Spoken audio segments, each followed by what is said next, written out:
Hi, everyone. Welcome to episode 104 of the All Dolphins podcast. I don't recall who I used for number four last time. I may have used Reggie Roby. We weren't doing those numbers back We then. weren't. You're right. You're right. I don't remember. We started like in the teens or something. Yeah. Could go with Reggie Roby, who was a great Dolphin punter and also the very unique style. Well, he wore a wristwatch, which was one thing. The other thing, too, is plant foot never left the ground. And he was built like a linebacker. He was like really, really thick, and he would punt, and like his right leg would go over his head, and that left foot never left the ground. Very cool. But I'm going to throw out another one very quickly. George Roberts, and he was also a punter, left-footed, because he was part of a very unique play in Dolphins history, an onside punt. Dolphins gave up a safety, onside punted. I believe it was a fake, and it was in 1980, and they recovered the onside punt, and it was a key play in a win against, I want to say, either Cincinnati or New Orleans. They won 17-16, and all of that is way before your time. Yeah, I think you're disrespecting Kader Kohu, who is arguably one of the Don't do best. current players. You know that, Omar. Oh, I forgot. You don't do. Yeah, that's why you. Anyway, let's continue because we got a big day today. Big day at All Dolphins podcast. Probably one of the first days we've actually done two podcasts in the same day under the new format. Obviously, we're still working on getting an audio deal. We'll keep you posted. But today's a big day because Jalen Ramsey returned to practice. I was out there. Initially did not see him do backpedaling, which was a little concerning. Then when he went to the field during the portion that the media is allowed to watch, I did see him start to do some backpedaling. He was doing individual drills. He's limited. Mike McDaniel has already ruled him out for this week. I think it would have been ridiculous to even think that he could possibly play in this game. That this prevents us from continuing to ask about him. And just so Dolphin fans know, the rules are we cannot talk to players that are not off IR. So technically, we can only talk to him after he comes off IR and is activated for a game. So right now, Jalen Ramsey can speak through his Twitter and through his representatives and media arms. But or he can do a Twitch. He can do a Twitch or something. Any kind of like little. Yeah, actually, I think he had his own podcast. I think he has his own podcast. There you go. And yeah, because I know, he won't limit himself. So yeah, he has a podcast with LeBron's people in them. I can't remember their names, but yes, Maverick Carter. Yes, he used to do podcasts after the game. I know this because we were trying to sign him to an I Am Athlete podcast. But anyway. So maybe he gets back into the podcasting game, or he goes on and does his first episode of It Needs to Be Said with Tyreek Hill, who is breaking news on a regular basis covering Dolphins. But would I say he's ready to play or will be ready to play in the next month? Based on my first sights, I'm pretty much committed to maybe at the earliest a Las Vegas Raiders return at the earliest. You're dismissing the possibility of November 5th against the Kansas City Chiefs. I am personally dismissing it. From this, oh boy, that would be a good game for him to return, though, wouldn't it? I just don't think that you haphazardly do this. Oh no, I agree with that. But it was one practice. Yeah, it was one practice, and according to Tua, who says he got in there against the starters, he looks pretty good. Now, were they going to say, he looked a little rusty? He's got some rust to work off? No, they were not. No. And today is a weird day from the standpoint. It's not just Jalen Ramsey who was out there, but you got a number of key starters out there. My heart skipped a beat when I saw Kendall Lamb not be there. Obviously, his absence is caused for personal reasons, and I hope everything in his life and with his family members, which is generally what personal reasons are, is okay. No matter what, I know he'll eventually come back when he's ready, focused, locked in, ready to go. I was looking up his statistics. No penalties, 1 sack allowed in basically 5 games because he's played 5.5 games this season. And Woo. To me, I started to calculate in my mind what the offensive line could look like or would look like without Kendall Lamb out there and on your third left tackle. And it wasn't a pretty sight. So hopefully he comes back quickly. We also didn't have Xavier Howard. We didn't have, Connor Williams. We didn't have Connor Williams. We didn't Chris have. Brooks. You want me to go on while you look at your Yes. phone? No Chris Brooks, no Connor Williams, no Xavier Howard, no Alec Gold, who was dealing with a foot injury. He didn't practice last Wednesday, but he was back for the next 2 days and played against Carolina. So I would suspect it would be something similar. We knew all along, based on what Mike McDaniel said before practice Wednesday, that Williams and Howard would not be out there. Big question is, they're going to be out there at all this week? Are they going to be on the field Sunday night? I don't know. My vote is no. That's fine. I didn't know you got to vote, but sure. Okay, no problem. But I do want to point out, it's a Dolphin rule, by the way, this idea of not being able to talk to players who are on IR. It's not a league rule. Did I say anything that wasn't accurate? No. Okay. No, you didn't say anything that wasn't accurate. I think fans need to know that. Yeah, okay. I said it because I didn't want them to think we weren't doing our job. Like, correct. We're trying. Correct. And I want to point it out again that it's not every organization that operates the same way. And I'm sure on the one hand, fans would like to hear what Ramsey has to say. On the other hand, they probably couldn't care less about our media problems or our media obstacles. I'm not with you. I think it's only one practice. I wouldn't dismiss the possibility. I wouldn't expect, certainly he's already been ruled out for this week. I wouldn't expect him to play against the Patriots. I would not dismiss the possibility of him coming back for that November 5th game against Kansas City.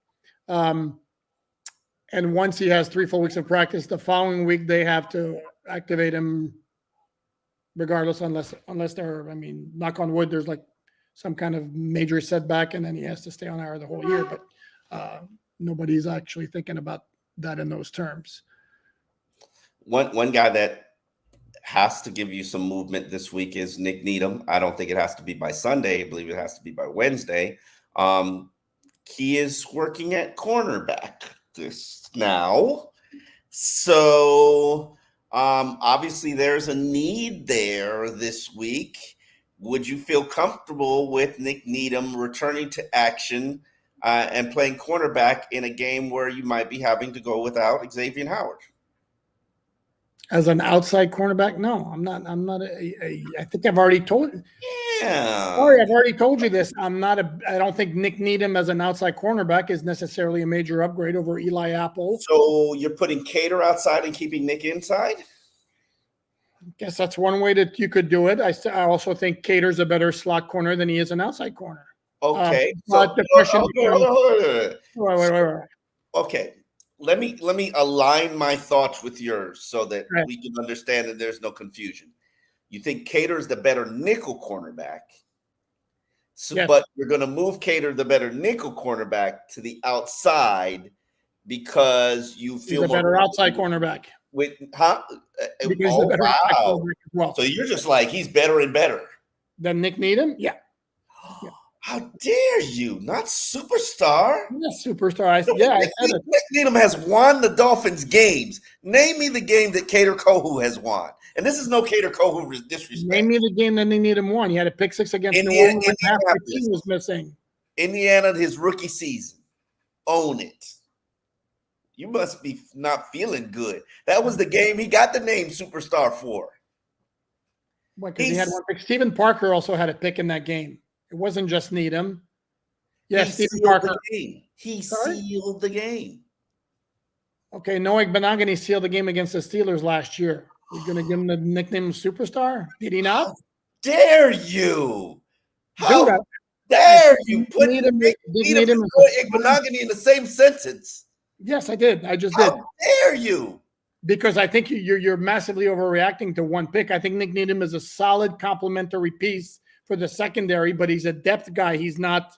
So the question to me becomes, would you rather have Kohu in the slot and either Eli Apple or back to Justin Bethel, or God forbid you put out Cam Smith out there outside, or would you prefer having Needham in the slot, Kohu outside? Now, Nick Needham started 27 NFL games. He's pulled in 6 interceptions, and now he has to add Alan Poupard to his list of Dolphins haters. And You're gonna do me like that again. Right now, I'm gonna have Needham on my ass. I didn't do you nothing, brother. You did you. I didn't do you nothing. Dude, I don't share your enthusiasm for him as a player, and I know you've been talking about him as a return off this whole time. Nick Needham makes plays. That's why we see the memes, the GIF superstar. Hold on. Because you're the same guy, no offense, you're the same guy who kept talking about Brandon Jones is coming back, Brandon Jones is coming back, Brandon Jones is coming back, and the dude's playing like 5 snaps on defense. Me? I'm not a Brandon Jones fan. Like, come on. Nick Needham's opponent passer rating when targeted last year was 96.4 in 6 games. Very good in 2021, 73.4. As a rookie, 111.7, that's booty cheeks. And in 2020, 95.1, which is no great cheeks. I mean, the whole defense was booty cheeks just rookie season. Let's be fair. No, I understand that. Okay. But that's where he gets 11 of his starts. That's where he gets 11 of his starts, and that's where he got his game-winning interception, as you like to point out. Okay. All right. All right. Superstar gonna have to write your name down. I got you. We're gonna get that addressed. Here's my thing. Do you feel more comfortable with Nick Needham out there, or do you feel more comfortable with Justin Bethel and Perry Nickerson? Right, considering the dude hasn't played a game in a full year, I'd feel more comfortable with Perry Nickerson at nickel and go Kohu outside. And this is important. This is where I chime in. The Eagles did a walkthrough on Wednesday, so their injury report is based on an estimation. But based on that, not only did Lane Wednesday. Well, did they practice? Are they a Tuesday practice team? No, they didn't practice yesterday. Different strokes for different folks. Based on their estimation, not only was Lane Johnson a DNP with the ankle injury, but so was Devontae Smith, who now has a hamstring issue. They signed Julio Jones and checked in with my buddy Ed Kratz, who joined us on Behind Enemy Lines on Tuesday. Very good episode, by the way. You should check it out. Look for the Behind Enemy Lines. Ed brought it. And I asked him, could he possibly play like as early as Sunday? And he was like, yeah, he could see that. So hold on. Julio Jones was not added just for depth? Well, yeah, because they have injuries at wide receiver right now. They're running short on bodies, but now this Devontae Smith hamstring issue has popped up. I don't know. I think he finished the game, as far as I know, against the Jets on Sunday. Other quick note on the Eagles injury report: Jalen Carter and Darius Slay, again, both based on an estimation, would have been listed as limited. So at least some participation, but obviously something to watch with Lane Johnson and Devontae Smith. Yeah. Both teams have injuries. I, said something on Twitter that I stand by. Want to run it by you, Poupard. I'm more focused and concerned with the Patriots game, the Chiefs game. Let me look at the rest of the schedule. The Patriots game, the Chiefs game, the Raiders game, the Jets game than I am with the Eagles game. And primarily because those are all AFC matchups. And I'm not the expert on all these tiebreakers and contingencies of what stacks up in terms of home field advantage. I'll focus on that in December. But I do know that AFC games are far more important than NFC games. So when I said I'm not playing, and I think you talked me into this, actually. I blame you. I'm not playing Xavier Howard and Connor Williams. Last week, when Mike McDaniel addressed the fact that hinted at it kind of was a setback having to play him against the Giants, Connor Williams, and we've decided we don't want to do that anymore. We want to get him right for February. I realized, okay, this is the approach that they want to take with these growing issues that can linger and linger and linger. And Connor Williams is a center. Xavier Howard, that's a cornerback. They use their growings and they use their knees because there's so much change of directions. And those are the things that help you change directions. And I don't want what happened to Xavier last year, where he was basically playing hurt majority of the season. Everybody's like, oh, he sucks. To happen to him this year. I feel like it's important for him to get right, and that might require him being shut down for a good 3-week stretch. Correct. And here's how I would phrase it, and it's not necessarily like prioritizing a game over another because it's an NFC versus an NFC game. It's strictly the idea of let's get the guys right and not deal like you mentioned, Xavier Howard, what happened last year, which was a complete nightmare. If it means sacrifice it and you shut him down for a couple of weeks, so be it, shut him down. The last thing you want, again, is December to roll around and X is still dealing with the same crap and Connor Williams is still dealing with the same crap.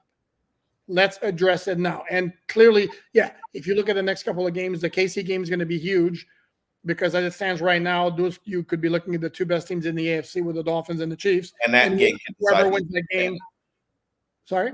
That game could decide home field advantage. Correct, because then that team gets a tiebreaker in the event of a two-way tie. Whoever wins that game. So, yeah, that one would be big, a lot bigger than the Eagles. But to me, still, if the Dolphins get assurances from their medical staff that there's no more danger of reoccurrence with Williams if he plays, with X if he plays, I'm not holding him back just for the sake of holding him back. I'm just going to be very, very, very careful not to make sure that this stuff doesn't linger. Speaking of injuries, which we didn't detail, Alec Ingold was a guy who was sat out today. I mentioned Alec Ingold while you were looking at your phone. See, you're not even paying attention. You can't multitask phone and listening. You complain just like my wife. I feel like I'm married to you all over again. Oh no, hell no. Yeah, you can walk out and leave whenever you're ready. Bye. I think he's going to be a guy who practices twice a week. Sure. Just to make it to the game. What concerns me is Chris Brooks is down, and Chris Brooks was his backup. What are you shaking? You're like, whatever. Oh, because what? Alec Ingold is a very important element. Alec Ingold is like him and Durham Smart are like the janitors. They clean up everything. Sure, and then you use Julian Hill in that kind of role. Go to tight ends. I like Chris Brooks. I've spoken more highly of Chris Brooks than probably any media member here, and earlier than anybody else. That's true. But again, can we not pretend? Can we not pretend this is a significant injury in terms of priorities? Yes, you'd like to have everybody healthy. I get that. But if I'm going to look at the 53-man roster and go, okay, who can they afford to lose? Sorry, Chris Brooks probably kind of near the top, or at least in the top 10. I'm going to propose something to you, and I want you to hear me out here. Okay? Oh, you're proposing. Oh, no. I'll tell you, I ain't doing it again. What if Charles Clay fills that H-back role? I'm sorry, not Charles Clay. You throw out Charles Clay, man. We're going back in time. Holy moly. Yeah. Good player, by the way. Very good. Jack of all trades. One of my favorite stories I've ever written that probably got the most national traction was during the lockout, because Charles Clay was drafted during the lockout. He was mowing lawns with a lawn company during the lockout as an NFL player just to make ends meet. Back before the days when I used to go viral all the time. Before the days of going viral all the time, which apparently I did for this. Oh, you've gone viral now with the homie. Yeah, with the hookup guy. I'm just trying to make a love connection, baby. I don't know if that man is out her league or not. You don't know whether she felt the vibe. I'm just trying to, make sure that if she did have interest, she knew where to find him. Okay. Would she not have expressed interest at the time? Women express interest, but they just think you they just think you like pick up on their little subtle little signals. Like, hey, it could have been so easy for him to just say, "Hey, you want me to send you this picture? So give me your Instagram or give me let me get your number." And bam, done. But this generation of young men do not know how to holler at a woman or have an in-person conversation and get the digits. They'll be in the same party and look up a chick on Snapchat that's in the location to find the one that they like so they can holler at her on Snapchat. Anyway, I'm off. Except he had the gumption to say, "Hey, can I get a picture with you?" Dolphins won. Woo, can we get a picture with you? But then he doesn't have the gumption to just go ahead and say, "Hey, can I get your phone number? I'll send you the photo." I mean, I listen. And apparently she'll surface if the Eagles win. I don't know how much of that is truth or not. I actually just want to see what she looks like outside of this picture, so we can see if this 11 million views is worth the hoopla or not. But anyway, it's a cute story. I guess. Okay, it's a cute story. But everybody wants to shoot their shot apparently, so we'll see.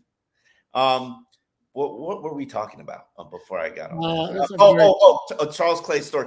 I meant Chase Claypool. Getting back to the topic. Okay, man. Chase Claypool as an H-back. Interest? No interest? I've gotten a lot of questions in doing the mailbags on alldolphins.com, where you can read all our stuff for free. Asking about using Claypool in the Eric Ezukama role that the Dolphins were doing before he got sidelined with a neck injury, which was kind of a semi-Debo Samuel. And then you can expand the other things with Claypool. His package could be, hell, you can give him some carries out of the backfield like they did with Ezukama. You could also ask him to block. He has carried in Pittsburgh during his tenure with Pittsburgh. The question is, can he learn the playbook? If you give him the Donde Está el Baño package, I think he can probably do it. I love when you say the Donde Está Baño package. Trust me, I like it. seven plays Donde Está Baño package. There you go. Yeah, I mean, he's so big. The vending machine is very big. Moves well. I'm curious to see if he can contribute, and I think Mike McDaniels likes creating packages that give teams stuff that they have to study and prepare for. Yeah, and he would make a lot more sense in the lineup this particular game than he did last week against Carolina. And this is where, sorry, Omar, but I think he plays and Robbie Chosen sits. I will agree with you on that one.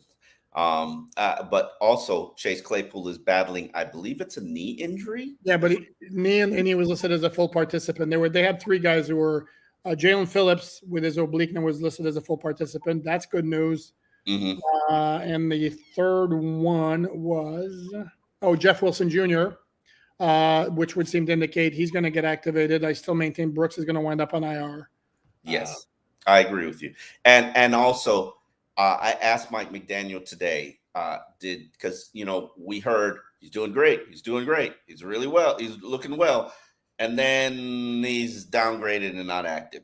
And for Jeff Wilson. And I asked, did he suffer a setback? No, he didn't suffer a setback. It really just became a numbers issue, according to Mike McDaniel.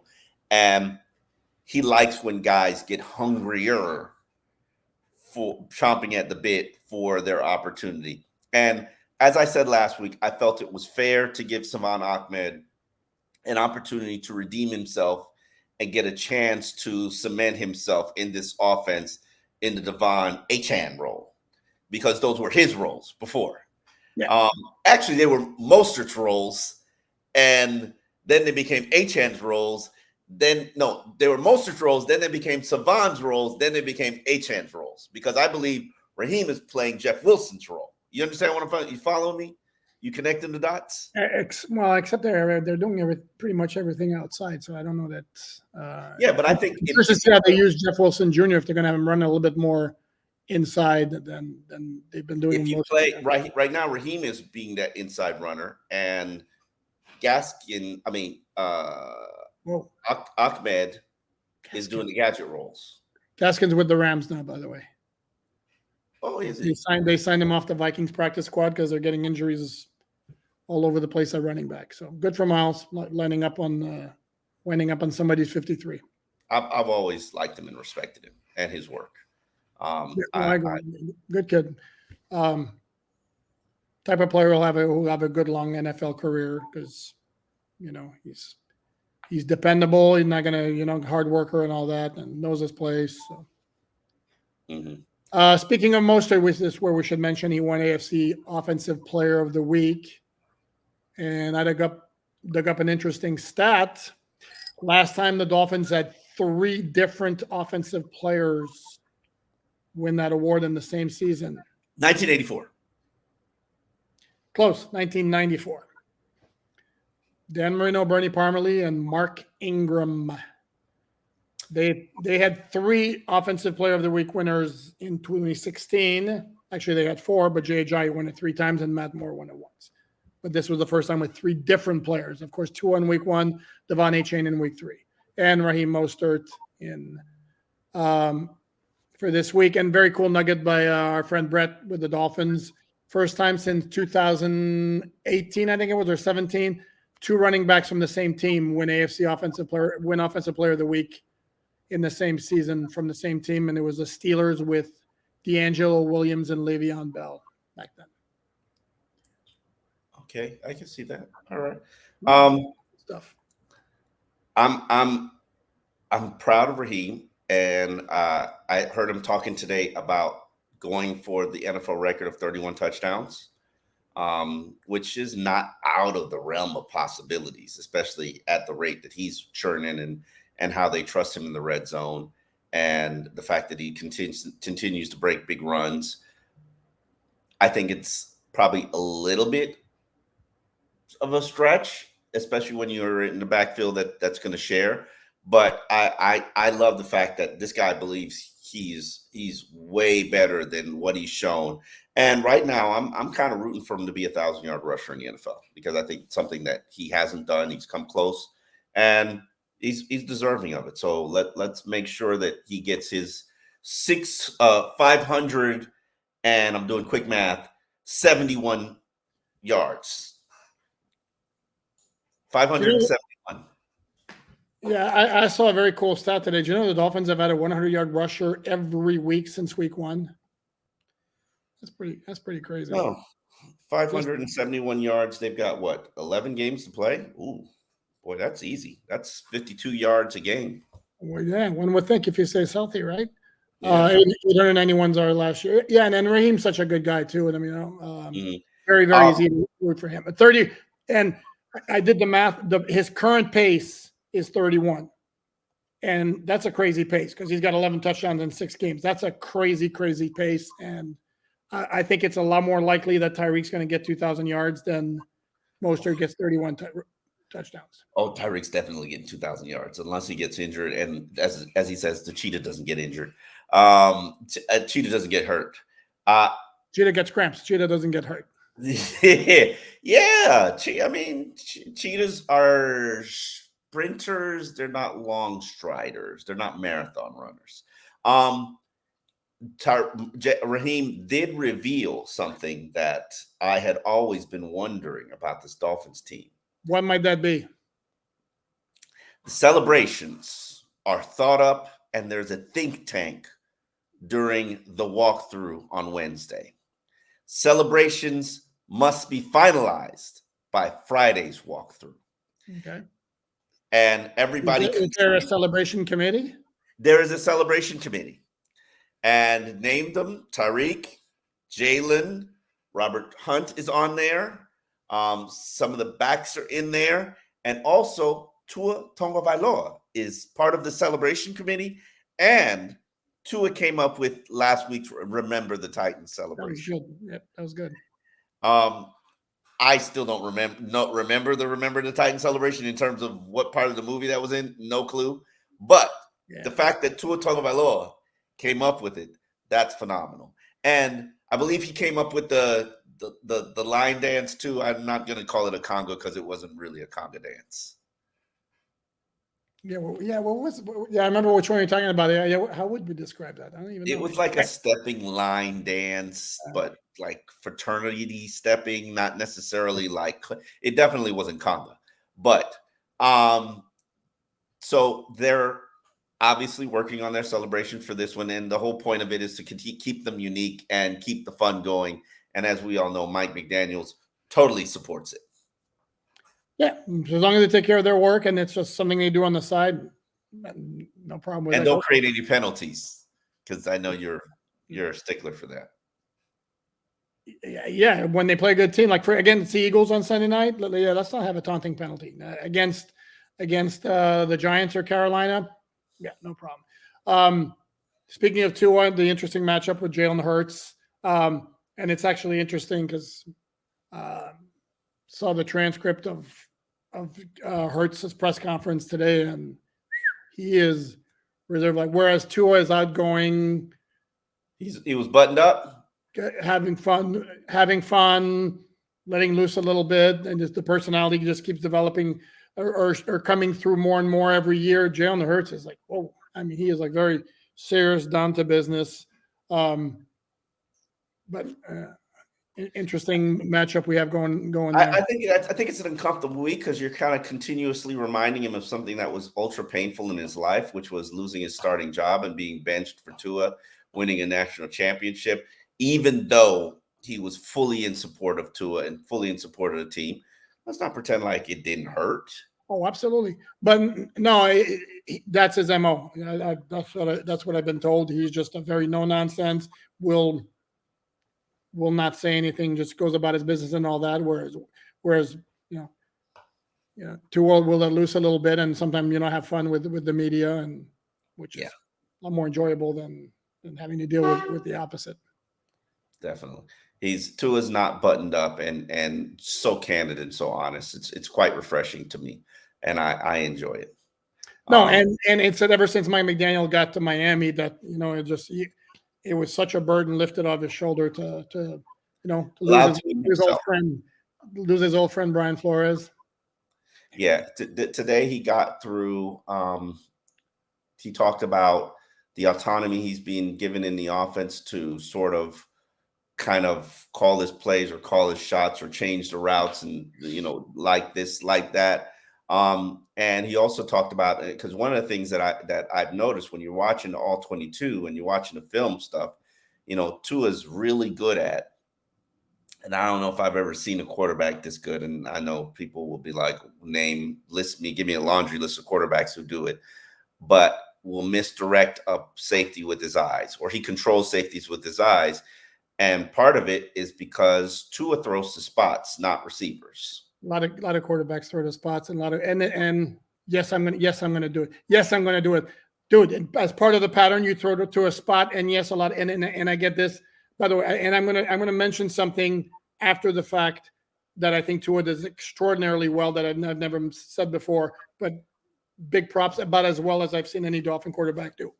But this idea, and I know you was asked about looking off receiver. I mean, that's QB 101. Any decent quarterback looks off receivers. I'm sorry. Throwing to spots, that's also extraordinarily common. Here's what I will tell you that a very short list of decent quarterbacks in the world. Very short list. QB's looking, and if you don't look off the receivers, what's that called? That's called staring down a receiver. And the guys don't look at receivers, but Tua throws no look passes. Sometimes let's not overstate the fact. Again, but okay. See now that I've tempered against, and this is what I do. To me, it's always been like I don't like the hyperbole, over the top good, and I've always pushed back against those who were like overly critical of Tua. I've always been a little bit more in the middle. I will tell you one thing he does that I find absolutely, and that's not mentioned very often, is ball handling is absolutely superb. And in all my years of covering the Dolphins, the way he hides the ball, the way he hides the ball on play fakes, the way he carries out the play fakes and all that, it's excellent. Steve DeBerg was also like that. One guy who wasn't like that, Dan Marino. Dan Marino's play fakes were like basically like put the ball next to the running back and remove it very, very quickly so he could get into his pass set. Tua actually sells it and does a great job, and that's one of his skills that I've never mentioned before that it dawned on me. Yeah, he's really, really good at it. Never noticed that. Pay attention. I mean, it's excellent. So he'd be a good play action quarterback.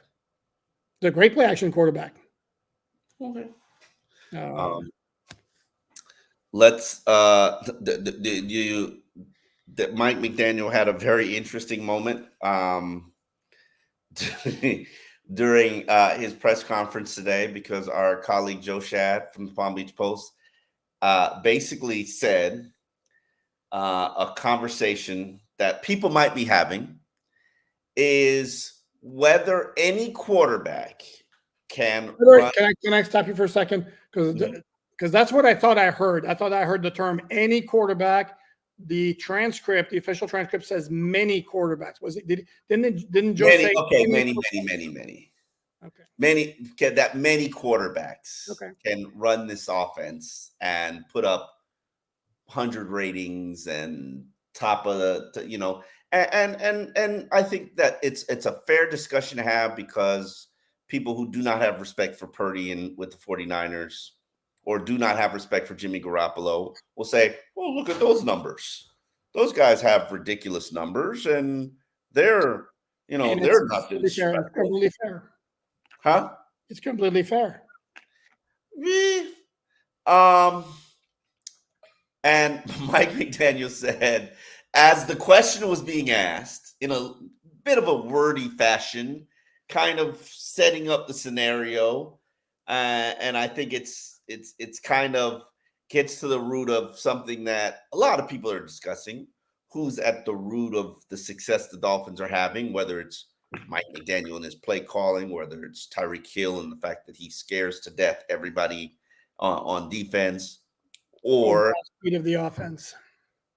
Oh, it's overall speed of the offense. No, that's me. So that's me adding that. Okay. Or speed is pretty good. A lot of teams think they have speed. I'm sorry. Did you say the fastest team in NFL history, their speed is pretty good? Is that what you just said? Are you serious? I mean, what I was saying, they've been top. It's the fastest team in NFL history on offense.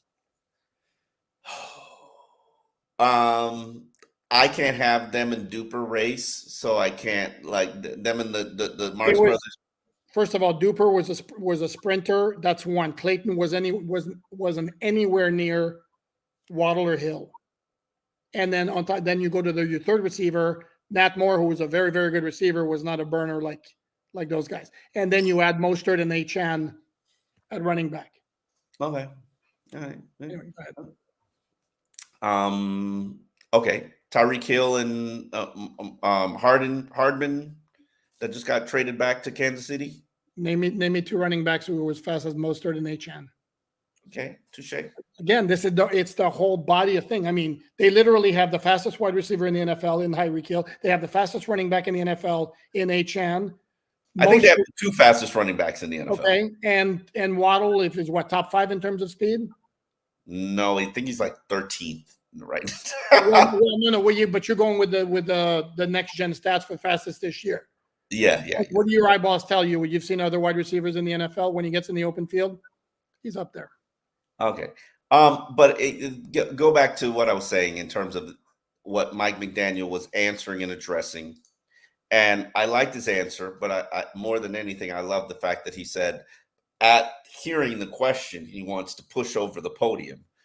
And I thought that was a cute moment, just kind of expressing his frustration at the argument, which has taken root and has taken up national, conversation, and who's responsible for this 5-1 team that's setting all these offensive records. And Mike McDaniel said it's a collective effort, and it's everybody, and we all make it go. And that's the political and diplomatic thing to say. It was a great answer. It was a perfect answer. Okay. It was a completely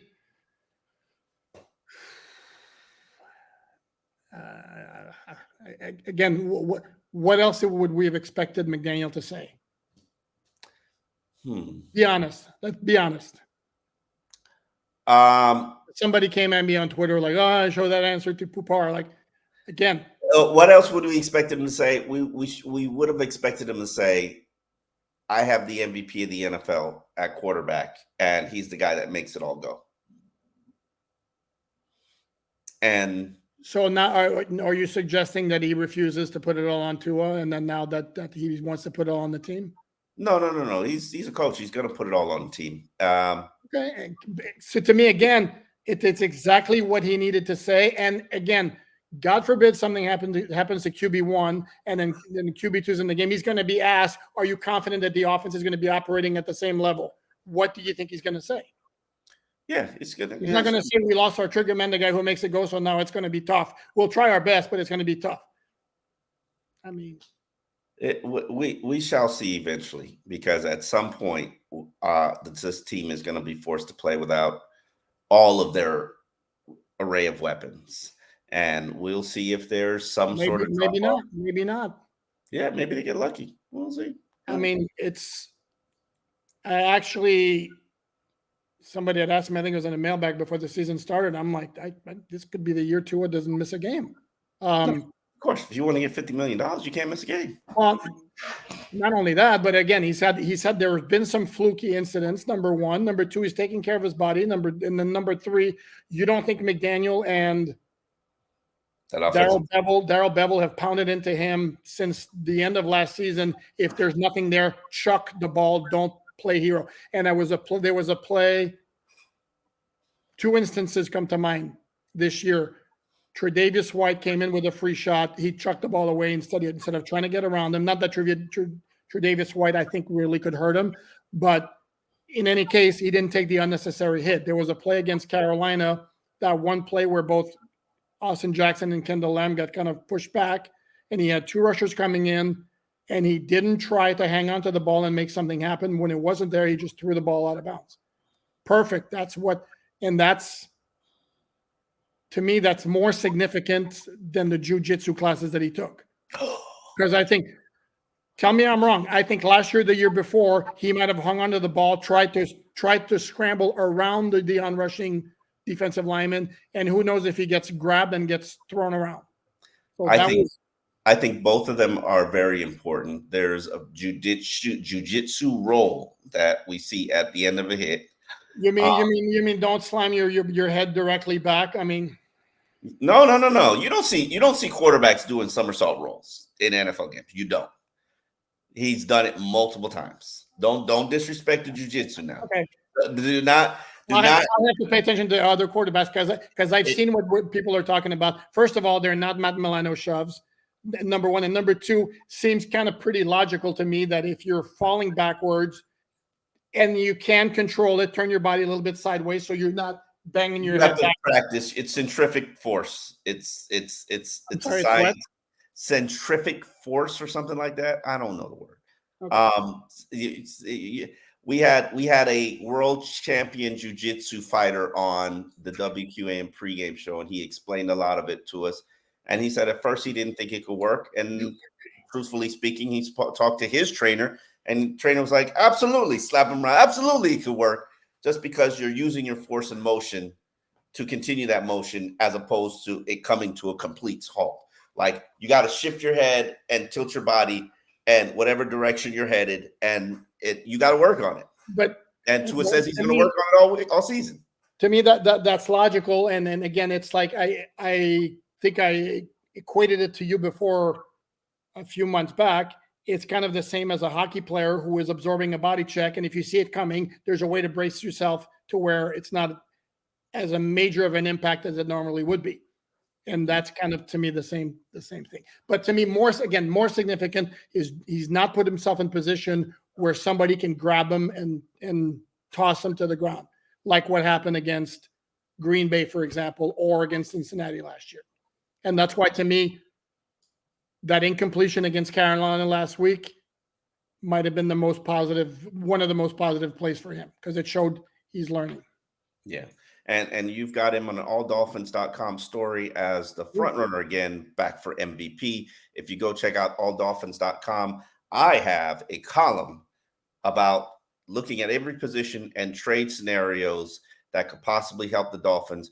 And that includes Mr. Rob Gronkowski, who basically makes a plea to the Miami Dolphins. Hey, come sign me. Drew knows where I am. That would be fun. That would be fun. It would be interesting. And if you really take a look at what they've got going on at tight end, Rob says it might take him a minute to learn the offense, but he could make a difference in this title run. But maybe Chase Claypool can handle that position. Except do we make this much room for the possibility that he's just throwing crap out there because he's doing a podcast and he's talking about the Dolphin offense? Who wouldn't be like, oh man, this would be fun to play? Trust me. Every football player, and I've dealt with a lot of them. Every football player wants to avoid training camp in the first half of the season and then play the second half of the year to the playoffs. And True. I think in the right scenario with the right amount of money, Rob Gronkowski would leave that Fox studio and go join the Miami Dolphins. So he also was quoted as being very adamant.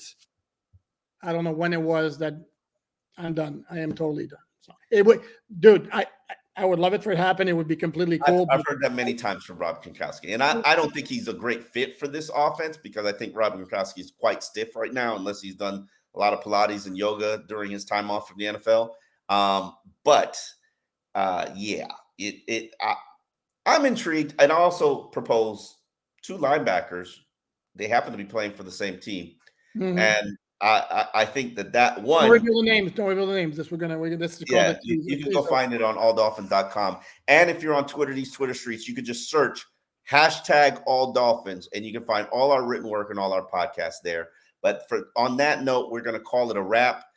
You can or we appreciate it if you like. We appreciate it if you subscribe.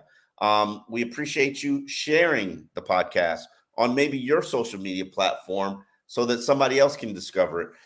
Again, we do not have an audio home at the present moment. We've got a couple of meetings set up, and we will work on that as soon as possible. But right now, we're free agents, and we're trying to figure out what it do, baby. Show me the money. No. Yeah, we got to figure out what's right. Stop saying that every episode. Which might be why people are getting scared now. So, all right. Well, we will see you tomorrow when we talk about Coordinator 2 Thursday. Is Cam Smith ready to finally contribute? Oh God, we'll find out from Big Fan Show. Has he burst through the door yet? That maybe my question. I'm not going to ask that question. All right, thanks everyone. Catch you tomorrow.